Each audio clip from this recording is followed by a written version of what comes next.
Havia muito tempo que a morte escarlate devastava todo o país. Jamais uma peste fora tão letal e tão terrível. O sangue era sua encarnação e o seu sinete, o vermelho e o horror do sangue. Começava com dores agudas, com um desvanecimento súbito, e logo os poros se punham a sangrar abundantemente. Sobrevinha então a decomposição, manchas escarlates no corpo e, sobretudo, no rosto da vítima, segregavam-na da humanidade e a afastavam de todo socorro e de toda compaixão. O contágio, o progresso e o fim da enfermidade consumiam apenas meia hora. Mas o príncipe próspero era feliz, intrépido e sagaz. Quando seus domínios minguaram a metade de almas vivas, convocou 1 milhar de amigos fortes e de corações alegres, escolhidos entre os cavalheiros e damas da sua corte, e com eles formou um refúgio recôndito em uma de suas abadias fortificadas. Tratava-se de uma vasta e magnífica construção, criação dele mesmo, o príncipe, conforme seu gosto excêntrico e majestoso. Rodeava a construção um muro espesso e elevado, guarnecido de portões de ferro.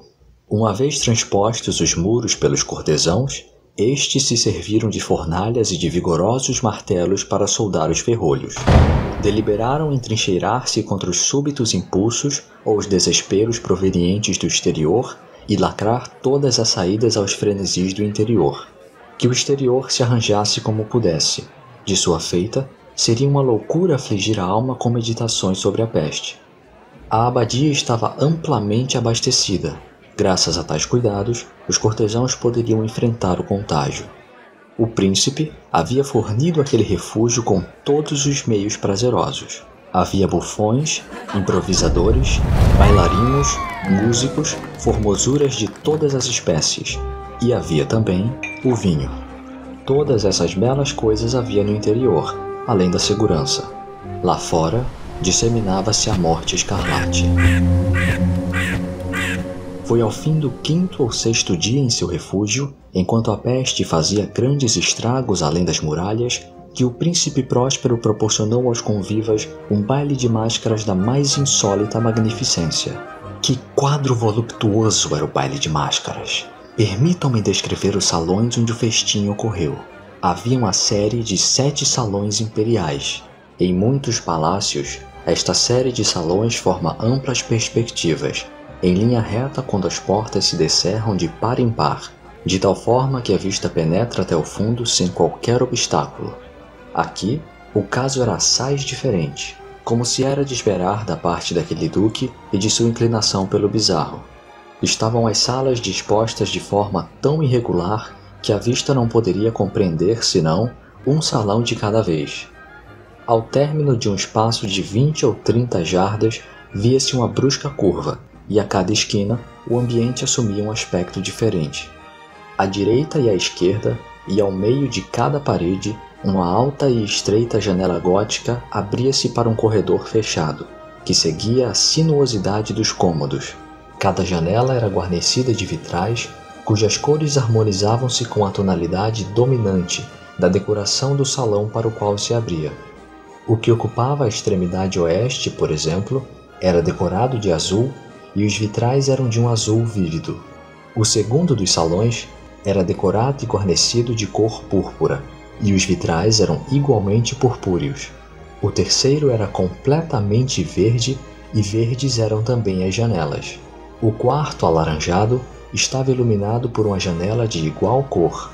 O quinto era branco e o sexto violeta. O sétimo era rigorosamente forrado por tapeçaria de veludo negro, que revestia o teto e as paredes, e que caía em pesadas rugas sobre um tapete do mesmo material e da mesma cor. Mas neste salão, a cor dos vitrais não correspondia ao da decoração. Os vitrais eram escarlates, de uma tonalidade intensa de sangue. Ora, em nenhuma daquelas salas se viam lâmpadas ou candelabros em meio à profusão de adornos em ouro que se espalhavam em todos os cantos ou se dependuravam no teto. Não havia lâmpadas ou velas. Luz alguma dessa natureza emanava da sequência de salas. Porém, Nos corredores que as envolviam, exatamente em frente de cada janela, elevava-se uma pesada tripode com um braseiro a projetar seus raios através dos vitrais coloridos, iluminando deslumbrantemente a sala. Perfazia-se uma miríade de formas cambiantes e fantásticas. Mas na sala voltada ao poente, na Câmara Negra, a claridade do braseiro que se refletia sobre as negras tapeçarias através dos vitrais sangrentos era sobremodo sinistra e incidia sobre as faces dos imprudentes que ali entravam, conferindo-lhes um aspecto de tal forma estranho que muitos poucos dançarinos se sentiam com suficiente coragem para penetrar no recinto. Também nesse salão se erguia, amparado no muro oriental, um gigantesco carrilhão de ébano. Seu pêndulo oscilava com um tic-tac surdo, pesado, monótono. E quando os ponteiros dos minutos haviam percorrido todo o seu círculo e a hora se completava, provinha dos pulmões de bronze um som claro, estrepitoso, profundo e extraordinariamente musical, mas de um timbre tão regular que, de hora em hora, os músicos da orquestra eram obrigados a interromper por alguns segundos a execução para escutar a música das horas, e os dançarinos cessavam à força as suas evoluções. Uma momentânea perturbação graçava aquela multidão alegre, e enquanto soava o carrilhão, era possível notar que até os mais arrojados empalideciam, e os de menor idade e reflexão passavam a mão à fronte como se abandonados a uma meditação confusa ou a um devaneio, e mal se dissipava o eco das horas, circulava no ambiente leves risadas. Os músicos olhavam uns aos outros e se riam dos próprios nervos e da própria loucura, e juravam, em voz baixa, que da próxima vez que soasse o carrilhão não sentiriam o mesmo desconforto. Mas, no entanto, quando decorridos os 60 minutos da hora desaparecida, que continham os 3.600 segundos, quando irrompiam a nova batida do relógio fatal, reproduzia-se o mesmo estremecimento, os mesmos calafrios e os mesmos devaneios febris. Apesar disto, a orgia continuava alegre e magnífica. O gosto do Duque era especialmente singular. Tinha vista apurada para as cores e aos efeitos que estas produziam. Desdenhava dos gostos da moda. Seus planos eram temerários e selvagens, e suas concepções brilhavam com um bárbaro esplendor. Alguns o julgavam louco, mas os seus cortesãos sabiam que não. Todavia, era preciso vê-lo, tocá-lo, para assegurarem-se de que ele não estava de fato ensandecido. Para esse baile, havia o príncipe se ocupado pessoalmente da decoração do mobiliário das salas, e foi o seu gosto pessoal que elegera o estilo das máscaras. Dúvidas não pode haver de que eram concepções grotescas. Tudo era deslumbrante e brilhante. Havia coisas chocantes, fantásticas, muito do que depois foi visto no Hernani. Havia figuras arabescas, com membros e adornos desconformes, fantasias delirantes como a loucura. Havia muito de belo, de licencioso, de bizarro, algo de terrível e não pouco do que produzia repugnância. Era como se uma miríade de sonhos deslizasse de um lado para o outro nas 7 salas, e tais sonhos se contorciam em todos os sentidos, tomando a cor dos salões, fazendo com que a estranha música da orquestra parecesse o eco de seus próprios passos. Mas logo soava o relógio de ébano no salão dos veludos. Então, por um momento, tudo se detinha, tudo emudecia, salvo o ecoar do relógio. Tudo se congelava em suas posturas, mas os ecos do carrilhão se desvaneceram. Não duraram senão um momento, e mal se extinguiram.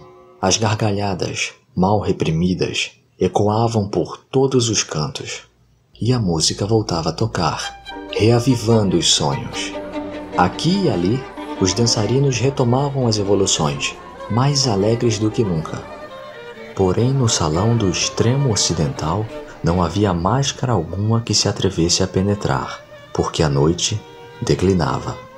Ali se descerrava uma luz de um escarlate profundo, através dos vitrais cor de sangue, e a escuridão das cortinas tingidas de negro era aterradora. e para aqueles que punham os pés sobre os tapetes, brotava do relógio de ébano um clangor ainda mais pesado, mais solenemente enérgico do que o que chegava aos ouvidos dos mascarados que se divertiam nos salões mais distantes. Mas esses outros salões estavam repletos, e o coração da vida ali febrilmente pulsava, e o baile continuava. Chegava ao seu ápice quando do carrilhão soou a meia-noite. Então, como já se disse, a música parou. Os que dançavam detiveram-se em suas evoluções, e a angustiante imobilidade a tudo dominou. Agora, porém, o carrilhão bateria 12 vezes. Desta vez, porque ecoou o mais longamente o carrilhão, inseriram-se nos pensamentos dos que se atiravam à diversão um maior número de meditações. E talvez por isso mesmo, muitos dos que compunham a multidão, antes de se esgotarem os derradeiros ecos das últimas horas dadas, puderam perceber a presença de um mascarado que até aquele instante ninguém notara. E tendo se espalhado aos sussurros a notícia daquela intrusão, insinuou-se na multidão um murmúrio indicativo de surpresa e desaprovação, que evoluiu para o terror, horror e repugnância. Numa multidão fantasmagórica como a que descrevi, era necessário, sem dúvidas, que a aparição fosse absolutamente extraordinária para ensejar tal sensação.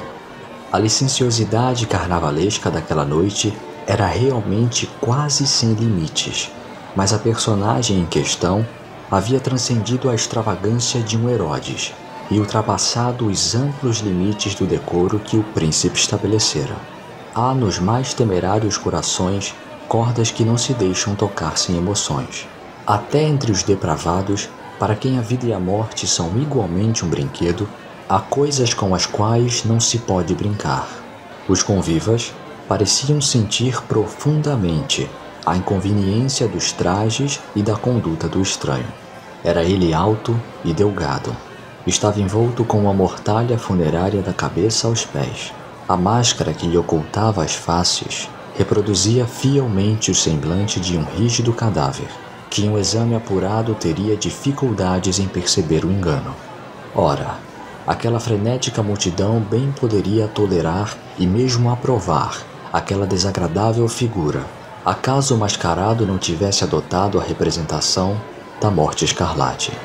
Suas roupas estavam enodoadas de sangue, e a sua ampla testa, assim como as suas feições, salpicadas do horror escarlate. Quando os olhos do príncipe Próspero focaram a espectral figura, que com solenes e enfáticos movimentos, feitos para melhor representar o seu papel, evoluía aqui e ali entre os dançarinos, caiu numa violenta comoção e estremecimento, tomado pelo terror e pela repugnância.